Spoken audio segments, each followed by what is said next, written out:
मुंबई से आ रही है। मुंबई में नाबालिग बच्ची की जिनसी हरासानी का मामला सामने आया है। पुलिस ने एक फर्द को गिरफ्तार कर लिया है।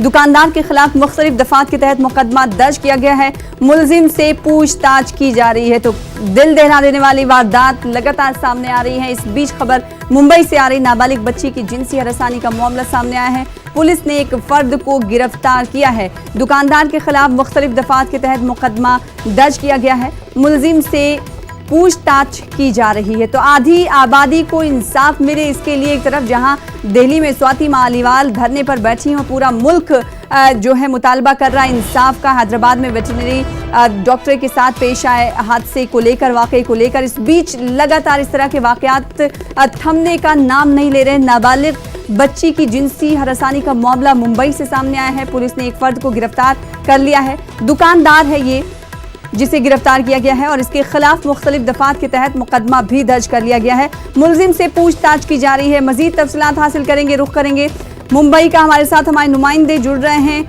अमित, इस हवाले से क्या कुछ तफसीलात मिल रही है?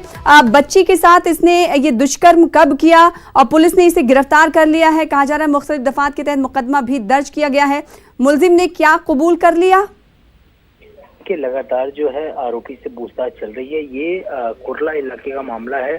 पीड़ित परिवार के मुताबिक जो है उसने अपनी 8 साल की बच्ची को अंडे लाने दुकान में भेजा था, जहां दुकानदार ने बच्ची के साथ जो अश्लील हरकत की और बाद में जब घर आकर मां ने दुकानदार की करतूत जो है बताई, किस तरह से पिछले 3 दिनों से जो है उसके साथ दुष्कर्म कर रहा था, तब परिवार को इस बात का पता चला। परिवार ने जो है तुरंत विनोबा भावे नगर पुलिस स्टेशन जाके मामला दर्ज किया और आरोपी के खिलाफ आईपीसी की धारा 376, 4, 6, 8, 12 यानी पॉक्सो एक्ट के तहत जो मामला दर्ज कर लिया है। और उसके बाद तुरंत ही जो है विनोबा भावे पुलिस ने जो है आरोपी को गिरफ्तार कर लिया। आरोपी का नाम जो है अब्दुल हमीद अंसारी बताया जा रहा है। 61 साल उसकी उम्र बताई जा रही है और उससे लगातार देर रात से पूछताछ शुरू है और आज कुछ ही देर में जो है उसे कोर्ट में प्रोड्यूस किया जाएगा। बहुत शुक्रिया अमित, हमारे साथ जुड़ने के लिए, तफसीलात देने के लिए। तो इस तरह के वाकयात लगातार पेश आ रहे हैं। ये वाकया मुंबई से सामने आया है, जहां पर आज